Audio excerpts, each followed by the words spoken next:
केन्द्रीय संस्कृत विश्वविद्यालयस्य मुक्तस्वाध्यायपीठस्य शृङ्गेरी स्वाध्याय केन्द्रस्य प्रस्तुतिः स्वाध्यायपाठः ध्वनिपाठः। सिद्धांत कौमुद्यां कारक प्रकरणं येनाक्षर समाम्नायम् अधिगम्य महेश्वरात् कृत्स्नं व्याकरणं प्रोक्तं तस्मै पाणिनये नमः। पूर्वस्मिन् पाठेषु भवता संज्ञा प्रकरणमधीतं, तदनन्तरं परिभाषा प्रकरणमधीतं। पंचसन्ध्यन्त प्रकरणं भवता सम्यक् अधीतमस्ति। तदनन्तरम् अजन्त पुल्लिंग प्रकरणम्, अजन्त स्त्रीलिंग प्रकरणम्, अजन्त नपुंसकलिंग प्रकरणम्, हलन्त पुल्लिंग प्रकरणम्, हलन्त स्त्रीलिंग प्रकरणम्, हलन्त नपुंसकलिंग प्रकरणम् अधीतमस्ति। तदनन्तरम् अव्यय प्रकरणम् अधीतं। तदनन्तरं टाप डाप चाप ङीष् ङीप् ङीन् ऊङ् ति इति एते स्त्रीप्रत्ययाः केभ्यः प्रातिपदिकेभ्यः भवन्ति इति सम्यक् ज्ञानं भवतः वर्तते। सम्प्रति अत्र पाठे कारकप्रकरणाय भवते स्वागतम्। अस्मिन् प्रथमपाठे प्रथमा विभक्तिः इति विषये चर्चा पाठः चलति। प्रथमपाठे प्रस्तावना उद्देश्यम् इति वर्तते। तदनन्तरं ग्रन्थपाठः वर्तते। अस्मिन् पाठे प्रातिपदिकार्थलिङ्गप्रमाणवचनमात्रे प्रथमा इति सूत्रव्याख्यानं क्रियते। एवं सम्बोधने च इति सूत्रव्याख्यानमपि क्रियते। प्रस्तावनायां भवता एतदवगन्तव्यमस्ति। नव्यव्याकरण आचार्यसेतु पाठ्यक्रमे निर्धारितस्य कारकप्रकरणसिद्धान्तकौमुदीतः ग्रन्थस्य कारकप्रकरणे भवतां स्वागतम् इति आदौ स्वागतं व्याहृतम्। व्याकरणशास्त्रे कारकप्रकरणस्य अत्यधिकं महत्त्वं वर्तते। व्याकरणशास्त्रम् अधीतम् इत्युक्ते कारकप्रकरणं सम्यक् ज्ञातम् इत्यर्थः। तादृशकारकप्रकरणम् इदानीं भवद्भ्यः मया पाठनीयं वर्तते। अत्र पाठे पूर्वोक्तरीत्या प्रातिपदिकार्थलिङ्गप्रमाणवचनमात्रे प्रथमा एवं सम्बोधने च इति द्वयोः सूत्रयोः व्याख्यानम् उदाहरणे सूत्रार्थस्य समन्वयः इत्यादिकं क्रियते। अत्र सूत्रे बहवः पङ्क्तयः सन्ति। तासां पङ्क्तीनाम् अर्थः कः इति स्पष्टतया ज्ञानं भवतः भविष्यति। अस्य पाठस्य उद्देश्यम्, अस्य पाठस्य अध्ययनेन भवान् प्रातिपदिकार्थलिङ्गप्रमाणवचनमात्रे प्रथमा इति सूत्रस्य विग्रहम् अर्थञ्च ज्ञातुं, लेखितुं, बोधयितुं च समर्थः भविष्यति। अत्र सूत्रे समागतानां कौमुदीस्थपङ्क्तीनां व्याख्यानेपि क्षमः भविष्यति। सम्बोधने च इति सूत्रस्य अर्थं ज्ञातुं, वर्णयितुं च भवान् समर्थः भविष्यति। ग्रन्थपाठः इत्थं वर्तते। प्रातिपदिकार्थलिङ्गप्रमाणवचनमात्रे प्रथमा नियतोपस्थितिकः प्रातिपदिकार्थः मात्रशब्दस्य प्रत्येकं योगः प्रातिपदिकार्थमात्रे लिङ्गमात्राद्याधिक्ये संख्यामात्रे च प्रथमा स्यात्। उच्चैः नीचैः कृष्णः श्रीः ज्ञानम्। अलिङ्गाः नियतलिङ्गाश्च प्रातिपदिकार्थमात्रे इत्यस्य उदाहरणम्। अनियतलिङ्गास्तु लिङ्गमात्राद्याधिक्यस्य तटः तटी तटम्। परिमाणमात्रे द्रोणो व्रीहिः द्रोणरूपं यत्परिमाणं तत्परिच्छिन्नो व्रीहिः इत्यर्थः। प्रत्ययार्थे परिमाणे प्रकृत्यर्थः अभेदेन संसर्गेण विशेषणं। प्रत्ययार्थस्तु परिच्छेद्य परिच्छेदक भावेन व्रीहौ विशेषणम् इति विवेकः। वचनं संख्या एकः द्वौ बहवः इह उक्तार्थत्वाद् विभक्तेः अप्राप्तौ वचनम्। प्रातिपदिकार्थलिंग परिमाण वचन मात्रे प्रथमा इति सूत्रं द्विपदं सूत्रम्। एकं सूत्रं भवान् अवलोकयति चेत् तत्र इमे अंशाः भवता वक्तव्याः। पदच्छेदो पदार्थोक्तिः विग्रहो वाक्ययोजना पूर्वपक्षोऽर्थ सिद्धान्तः षड्विधं व्याख्यानलक्षणम् इति। सूत्रदर्शनेन आदौ पदच्छेदः कर्तव्यः। तदनन्तरं तत्पदं कस्यां विभक्तौ वर्तते इति वक्तव्यम्। यदि तस्मिन् पदे समासः वर्तते तर्हि कः समासः इति विग्रहवाक्यं प्रदर्शनीयम्। सूत्रेषु अदृष्टं पदं पूर्वसूत्रात् अनुवर्तते इति भवान् पूर्वस्यां कक्षायाम् अधीतवान्। कस्मात् सूत्रात् किं पदम् अनुवर्तते इति वक्तव्यम्। तदनन्तरं सूत्रे पूर्वपक्षः अस्ति चेत् पूर्वपक्षः कर्तव्यः। तदनन्तरं पूर्वपक्ष अपसरणपूर्वकं सिद्धान्तः उपस्थापनीयः। एतत् व्याख्यानस्य लक्षणं भवति। तथैव वयमिदानीं प्रातिपदिकार्थलिङ्गपरिमाणवचनमात्रे प्रथमा इति सूत्रविषये पश्यामः। प्रातिपदिकार्थलिङ्गपरिमाणवचनमात्रे प्रथमा इति पदच्छेदः। द्विपदम् इदं सूत्रं। प्रातिपदिकार्थलिङ्गपरिमाणवचनमात्रे इति सप्तमी विभक्ति एकवचनं। प्रथमा इति प्रथमा विभक्ति एकवचनम्। इदं सूत्रं प्रथमा विभक्तिविधायकं सूत्रं भवति। षड्विधसूत्रेषु इदं विधिसूत्रं भवति। संज्ञा च परिभाषा च विधिर्नियम एव च अतिदेशो अधिकारश्च षड्विधं सूत्रलक्षणम् इति पूर्वस्मिन् पाठे भवता सम्यक् अधीतं वर्तते। एवञ्च प्रातिपदिकार्थलिङ्गपरिमाणवचनमात्रे प्रथमा इति पदच्छेदः द्विपदं सूत्रं। प्रातिपदिकार्थलिङ्गपरिमाणवचनमात्रे इति सप्तमी विभक्ति एकवचनं। प्रथमा इति प्रथमा विभक्ति एकवचनं विधीयमानं पदम्। विग्रहः अत्र वर्तते प्रातिपदिकार्थलिङ्गपरिमाणवचनमात्रे इत्यत्र। अतः विग्रहवाक्यम् इदानीं द्रष्टव्यम्। प्रातिपदिकस्य अर्थः प्रातिपदिकार्थः इति षष्ठी तत्पुरुषसमासः। प्रातिपदिकार्थश्च लिङ्गञ्च परिमाणञ्च वचनञ्च एतेषाम् इतरेतरयोगद्वन्द्वः प्रातिपदिकार्थलिङ्गपरिमाणवचनानि। प्रातिपदिकार्थलिङ्गपरिमाणवचनानि एव प्रातिपदिकार्थलिङ्गपरिमाणवचनमात्रम्। मयूरव्यंसकादेश्च इति समासप्रकरणे एकं सूत्रमस्ति।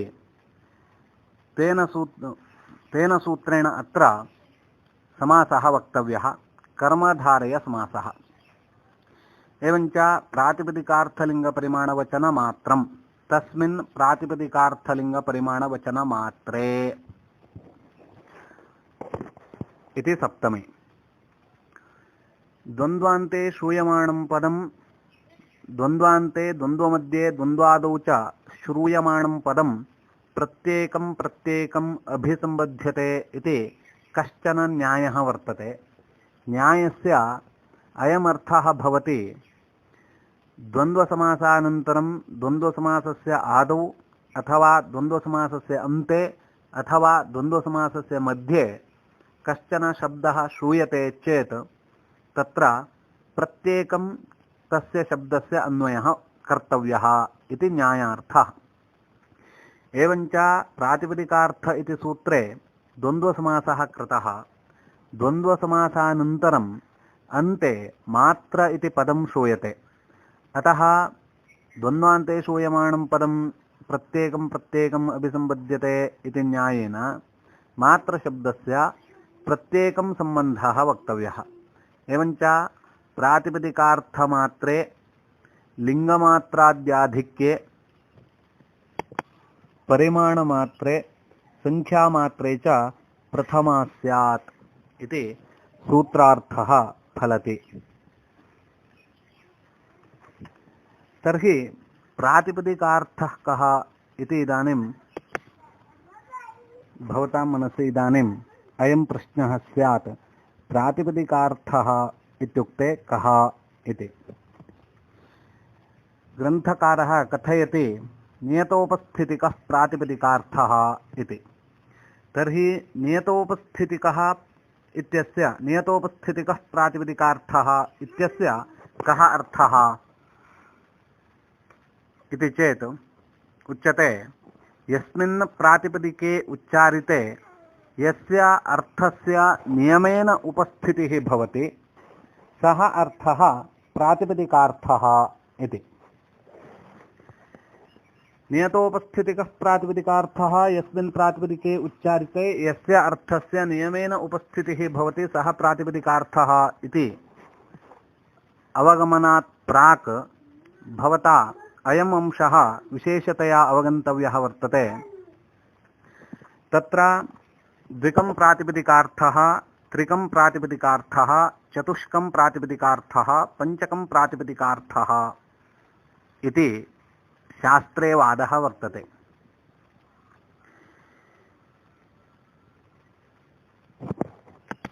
एकं प्रातिपदिकार्थः इत्युक्ते जातिः, द्विकं प्रातिपदिकार्थः इत्युक्ते जातिः व्यक्तिश्च, त्रिकं प्रातिपदिकार्थः इत्युक्ते जातिः व्यक्तिः लिङ्गञ्च, चतुष्कं प्रातिपदिकार्थः इत्युक्ते जातिः व्यक्तिः लिङ्गं संख्या च, पञ्चकं प्रातिपदिकार्थः इत्युक्ते जातिः व्यक्तिः लिङ्गं संख्या कारकञ्च। प्रातिपदिकम् इत्युक्ते प्रकृतिः भवति।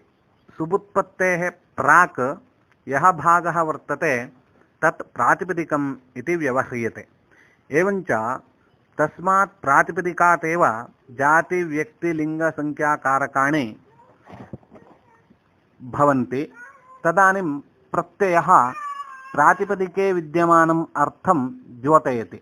यथा उदाहरणार्थं रामः इति पदं, राम इति प्रातिपदिकं, तत्र जातिः वर्तते रामत्वरूपजातिः, व्यक्तिः वर्तते राम इति व्यक्तिः, लिङ्गं वर्तते पुंस्त्वं, संख्या वर्तते एकत्वरूपसंख्या, कारकं वर्तते कर्तृकारकम्। अतः जातिव्यक्तिलिङ्गसंख्याकारकाणि सर्वाण्यपि राम इति प्रातिपदिकेनैव बोध्यते। तर्हि राम इत्यत्र विद्यमान जातिव्यक्तिलिङ्गसंख्यादयः सु इति प्रत्ययेन द्योत्यते। यदि द्विकं प्रातिपदिकार्थः जातिः व्यक्तिः इति, तदानीं लिङ्गसंख्याकारकाणि प्रत्ययार्थाः भवन्ति। यदि त्रिकं प्रातिपदिकार्थः जातिः व्यक्ति लिङ्गमिति, तदानीं संख्याकारकञ्च प्रत्ययार्थः भवति। यदि चतुष्कं प्रातिपदिकार्थः जातिः व्यक्तिः लिङ्गं संख्या इति, तदानीं कारकं प्रत्ययार्थः। यदि पञ्चकं प्रातिपदिकार्थः तर्हि प्रत्ययः द्योतकः इति एवं शास्त्रे वादः वर्तते। सम्प्रति नियतोपस्थितिकः प्रातिपदिकार्थः इति उक्तम्। इत्युक्ते यस्मिन् प्रातिपदिके उच्चारिते यस्य अर्थस्य नियमेन उपस्थितिः भवति सः प्रातिपदिकार्थः। यथा देवतावाची रामशब्दः, राम इति प्रातिपदिके उच्चारिते यस्य अर्थस्य नियमेन उपस्थितिः भवति। देवतावाचि रामशब्दस्य नियमेन उपस्थितिः भवति, अतः सः प्रातिपदिकार्थः। एवञ्च तादृशप्रातिपदिके अर्थे प्रथमा विभक्तिः भवति। भवति चेत् रामसु इति जाते शब्दाधिकारप्रक्रियायां रामः इति रूपम्। भवतां पुस्तके कृष्णः इति उदाहरणं दत्तं। यस्मिन् प्रातिपदिके उच्चारिते, कृष्ण इति प्रातिपदिके उच्चारिते यस्य अर्थस्य नियमेन उपस्थितिः भवति, देवतावाची कृष्णशब्दस्य अर्थस्य नियमेन उपस्थितिः भवति, अतः कृष्ण इति नियतोपस्थितिकः प्रातिपदिकार्थः। तादृशप्रातिपदिके अर्थे प्रथमा विभक्तिः भवति। अत्र भवता विशेषतया अवगन्तव्यः विषयः अयं वर्तते। कृष्ण इति शब्दस्य अनेके अर्थाः सन्ति। तत्र प्रधानतया देवतावाची कृष्णशब्दः वर्तते, एवं वर्णवाची कृष्णशब्दः वर्तते। वर्णवाची कृष्णशब्दः यदा अत्र स्वीक्रियते तदा वर्णवाचककृष्णशब्दस्य बहुलिङ्गत्वात् सः वर्णवाची कृष्णशब्दः पुल्लिङ्गे वर्तते, स्त्रीलिङ्गे वर्तते, नपुंसकलिङ्गे च वर्तते। यथा कृष्णः पटः इति, कृष्णा शाटी इति, कृष्णं वस्त्रम् इति। वर्णवाची कृष्णशब्दस्य उच्चारणे कृष्ण इति प्रातिपदिके उच्चारिते यस्य अर्थस्य नियमेन उपस्थितिः भवति, अत्र नियमेन उपस्थितिः न भवति, नाम लिङ्गस्य आधिक्यं वर्तते। लिङ्गमपि अत्र प्रातिपदिके प्रतीयते इति कृत्वा नियतो प्रातिपदिकार्थ इत्यस्य उदाहरणं वर्णवाची कृष्णशब्दः न भवति। किन्तु देवतावाची कृष्णशब्दः पुल्लिङ्गे एव अस्ति इति कृत्वा तत् प्रातिपदिकार्थ इत्यस्य उदाहरणं भवति।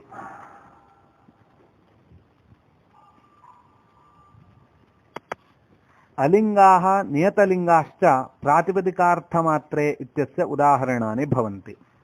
अलिङ्गाः इत्युक्ते यस्य शब्दस्य लिङ्गमेव नास्ति ते अलिङ्गाः भवन्ति।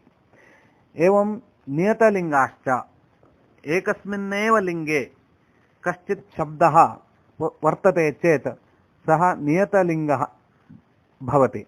अतः तदुभयं प्रातिपदिकार्थमात्रे इत्यस्य उदाहरणं भवति। अनियतलिङ्गास्तु लिङ्गमात्राद्याधिक्ये इत्यस्य उदाहरणानि भवन्ति। तथा हि अलिङ्गाः उच्चैः नीचैः इति। अव्ययानां लिङ्गं नास्ति। नियतलिङ्गाश्च कृष्णः श्रीः ज्ञानम् इति। देवतावाची कृष्णशब्दः पुल्लिङ्गे एव वर्तते, एवं देवतावाची श्रीशब्दः स्त्रीलिङ्गे एव वर्तते, एवं ज्ञानशब्दः नपुंसकलिङ्गे एव वर्तते इति अलिङ्गाः नियतलिङ्गाश्च प्रातिपदिकार्थमात्रे इत्यस्य उदाहरणानि भवन्ति। एवं च, तु, हि, स्म इति अव्ययान्यपि, एवं रामः, गोविन्दः, लक्ष्मीः इति देवतावाची शब्दाः, इतोपि अन्ये शब्दाः प्रातिपदिकार्थ इत्यस्य उदाहरणानि भवन्ति। अनियतलिङ्गास्तु लिङ्गमात्राद्याधिक्यस्य उदाहरणानि भवन्ति। यथा तटः, तटी, तटम् इति। तटः, तटी, तटम् इति प्रातिपदिकार्थ इत्यस्य उदाहरणानि न भवन्ति। कुतः इति चेत् यस्मिन् प्रातिपदिके उच्चारिते, तट इति प्रातिपदिके उच्चारिते यस्य अर्थस्य, तटरूपस्य अर्थस्य नियमेन उपस्थितिः न भवति, नाम तटत्वेन रूपेण उपस्थितिः भवति चेदपि तत्र लिङ्गाधिक्यस्यापि उपस्थितिः भवति इति कृत्वा प्रातिपदिकार्थस्य उदाहरणम् एतन्न भवति। तटं त्रिषु इति अमरः।